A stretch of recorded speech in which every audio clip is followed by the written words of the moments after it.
Cleveland Indians closer, Andrew Miller, here on the show. How are you, Andrew? I'm doing well.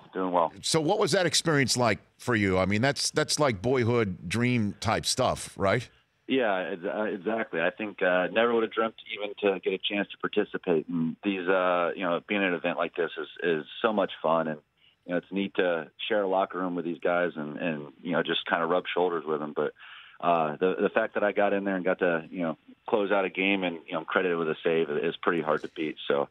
A lot of fun, and glad I got invited, and glad it worked out this way. So let's stick in the actual moment from last night first before moving on with you, Andrew. So what are you doing in that bullpen when you know it's going to extra innings? You're just waiting to see if did you know at the time that you'd be just saved until the moment that could hopefully rise for the American League?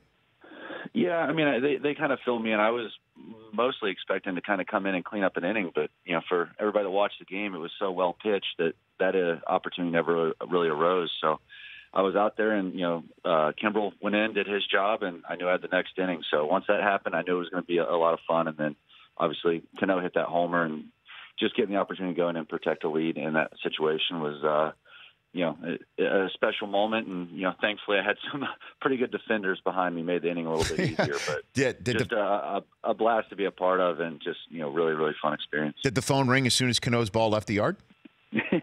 No, we had already kind of scheduled it out. That's the one thing about these games; everything's a little bit more mapped out than the usual regular season, with your team type situation. So a little bit more of a heads up than usual. Not everybody out there panicking, wondering who the phone calls for, at least. So a little bit less stressful in that regard. Andrew Miller, the man who saved the All-Star game, joining me here on the Rich Eisen show.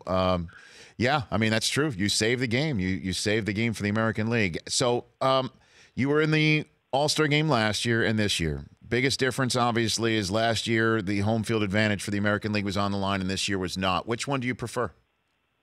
I think I prefer the new format, or I guess you could call it the old format. We're going back to just purely exhibition, and I think you could certainly watch it. Certainly, I could feel when I was out there, guys weren't running through the motions. Those National League hitters wanted to win the game. Obviously, Justin Upton's catch, he wanted to win the game. So, the players still cared. I think we put a good product on the field, and as nice as it was to have Corey Kluber win the game last year and give us Game 7 at home, I think the right thing to do is to reward the team with a better regular season record than, let them have that home field advantage in something that's so important, as opposed to, an all-star game deciding that. So I like the new current format, and, I think that the product, certainly it wasn't a lackadaisical game. Guys seem to really care and be invested in the outcome. So there was no difference in intensity? You didn't notice any difference in desire and want to win from last year to this year? I didn't see anything. For me, it was such a different experience. I was a little bit more relaxed and comfortable this go around. It's not, it's not the easiest situation. I think it's pretty overwhelming, at least for myself, when you are kind of thrust into situations with, between the media coverage and just being around, such great players. It's probably something that, wears you down a little bit, and hopefully gets a little bit easier every time. I wouldn't trade it for the world, but it's a little nerve-wracking, and certainly a pressure-packed event, from our perspective. But it's, I think that, from what I could tell, the product on the field, the way guys were playing, the way guys were taking the bats at the end of the game, they weren't throwing them away and trying to get home, that's for sure. And I was thinking about it, Andrew Miller, Indians reliever here, former Yankee on the Rich Eisen show. Was that the first time you threw to Gary Sanchez, or was he up before you got traded away last year? I'm sure I threw him in spring training. He was not up in the major leagues. No, I think that, right around when they made that deal, I think a couple of those guys came up last year. So I missed him in, the major leagues last year. But he was definitely in camp with us, and I'm sure I threw at least some sides, if not some spring training games to him. But, he's, as well known for his bat, he's a pretty darn good catcher, and he had that reputation over there. And it's fun to, see familiar faces. When I came to the game, it was almost nice to have somebody, at least a little bit of familiarity with, and kind of smile and go over what we're going to do and go out there and attack the hitters. So when you hear people saying, and I'm going to raise my hand and say one of them, I'm a baseball purist, so I'll watch any of these All-Star games, and it is the most of any sport, Andrew, this All-Star game of any sport resembles an actual game, regular season or postseason, than any of the other ones. I mean, football doesn't come close, basketball doesn't come close. But when you hear people say that, I'd like to see more runs scored in the All-Star game, what do the pitchers think when they hear that? Pitchers never want to see runs scored.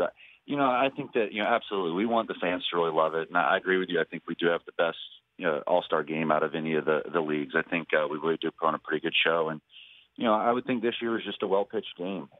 I think that, these guys were locked in. It seemed like, certainly as the game went on, the intensity of the at-bats probably picked up a little bit. And, hey, we get it. We're pitchers, but we know home runs are exciting and, big swings of the bat. But, I feel like if you can't appreciate Justin Upton diving and Francisco Lindor coming across the middle of the field and throwing across their body to make big plays and, the at-bats that they put together. I kind of went in there and was thinking, all right, everybody wants to be a hero. I was going to try and hit a home run, and they spit on pretty much every pitch I threw. So if you can't appreciate that kind of baseball, I think that you need to look a little bit harder. What do you think of the idea that Bryce Harper forwarded that the leading vote getters in each league would be the ones to pick the teams? So you could be throwing to your teammate in an all-star game. What do you think about that idea?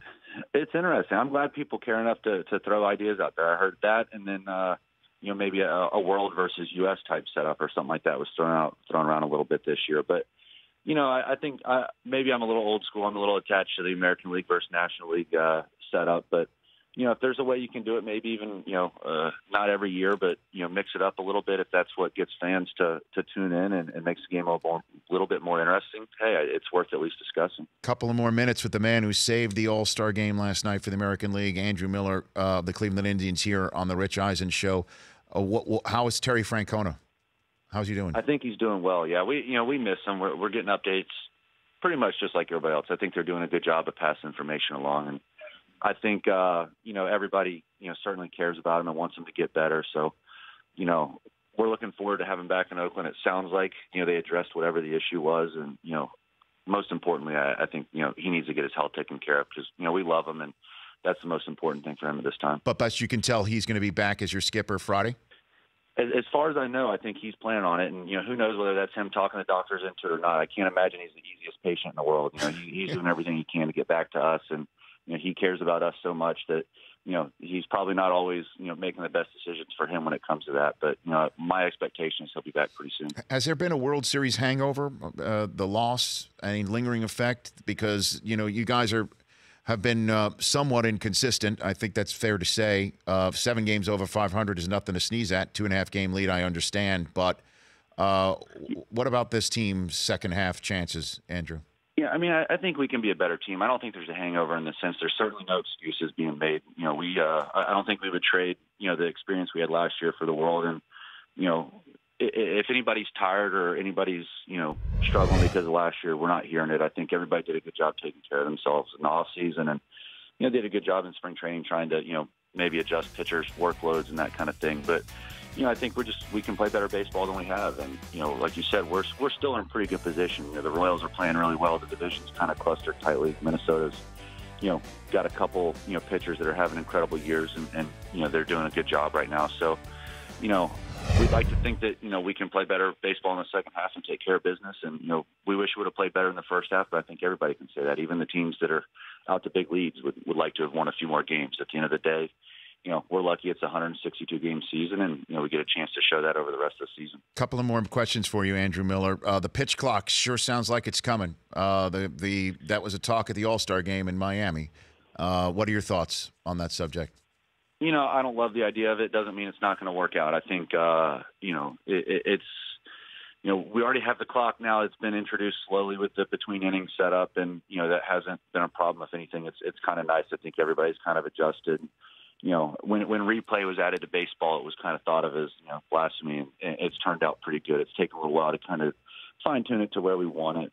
I'm not a fan of the idea of the pitch clock. I think that, as batters and pitchers we can be better about being quicker and making the game kind of flow better. But, in a big moment, that when the pitcher and catcher have to talk or, you're going through a bunch of signs and it's an important, moment of the season even, I think that drama is actually increased with a little bit of extra time. And maybe you lose some of that. But, most of these things tend to work out. I wish, players were listened to a little bit more. I know that, the way rules can be put on the books is basically they can ask us to do it. We can say no, and then the next year they can do it unilaterally on the baseball side. So it sounds like that's the direction Rob wants to go. But, I hope it works out because, we want the best product. We want the best game we can put out there. Last one for you. I'm sure you obviously weren't watching the broadcast. You were out there in the bullpen.